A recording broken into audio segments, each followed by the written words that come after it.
So Lent has officially begun. Are you anticipating a fruitful time? I know I sure am. I'm just really extra excited this year. Well, today I thought I'd share a reflection from this little black book, courtesy of the Diocese of Saginaw here in Michigan. It is so poignant and ties into something that personally I've been pondering about life and death. Even though the entry is from Ash Wednesday from yesterday, it ties in beautifully to today's readings. I just love how that works out sometimes. Hi there, I'm Kim Tisor. Welcome to The Good Place. Before we dive in, I'll let those of you who've been eagerly awaiting my chat with former Church Militant News producer Hunter Bradford know that that should be coming up next week, and I will give the exact date. I'll give you an update in the community tab on YouTube when I have the exact day ironed out. All right, so yesterday's entry picks up right after the Last Supper. It says, "Now they walk along the streets of Jerusalem, pass through a gate in the city walls, cross a small valley, and begin ascending the slope of the Mount of Olives where they plan to spend the night. Their plans, however, will be changed. In about an hour, Jesus will be arrested. In about 18 hours, he will be dead." Now, this goes on to remind us that some of us hearing these words I'm sharing with you right now will be dead before the end of Lent. That's a sobering thought, isn't it? Most of us won't, but one thing is certain: the day is coming when you will die and when I will die. How many hours, days, years do we have left? Well, it says there are two ways to think about this. One is to picture myself walking down a hill, gradually headed for the bottom where death awaits me.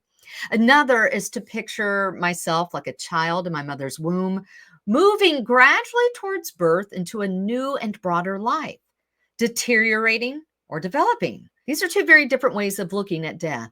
More to the point, these are two very different ways of looking at my life on this earth. So how are you living your life? Are you living it as if one foot is already in the grave? I think that's how I lived for a very good while. And I think a cancer diagnosis, like in my case, could do that for some of us, or any difficult trial. It can cause us to want to throw in the towel and practically long for the finish line of life when we're not even halfway through the race. One day I recall standing in my kitchen and I thought, Kim, you consider yourself pro-life, but that has got to mean more than you're against abortion or you oppose euthanasia. It must also mean that you value your own life and you choose to live it and to not wish it away. And this ties into today's readings from the Old Testament, where Moses tells the people before they enter the promised land, "I have set before you life and prosperity, death and doom, life and death, blessing and curse." And he urges them to choose life. Choosing life means loving God and following his commandments as well as his voice. And then in the gospel reading, Jesus tells his disciples, quote, "Whoever wishes to save his life will lose it, but whoever loses his life for my sake will save it. What profit is there for one to gain the whole world, yet lose or forfeit himself?" These passages are essentially saying the same thing. If you want the abundant life that Jesus promises us, then don't live selfishly, but live selflessly for God. That is where true fulfillment is, because our Creator created us for himself and with a purpose as we carry out our days that are unique to each one of us.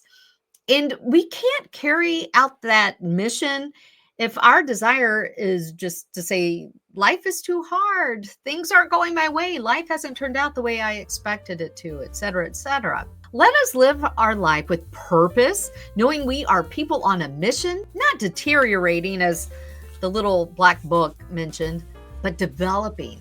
Because as long as we have breath in our lungs, we are growing. God is not done with us. I hope that's an encouragement to you today. If you appreciated our brief time together, please consider hitting the like button and consider subscribing. And more importantly, God bless you on your Lenten journey. Bye-bye.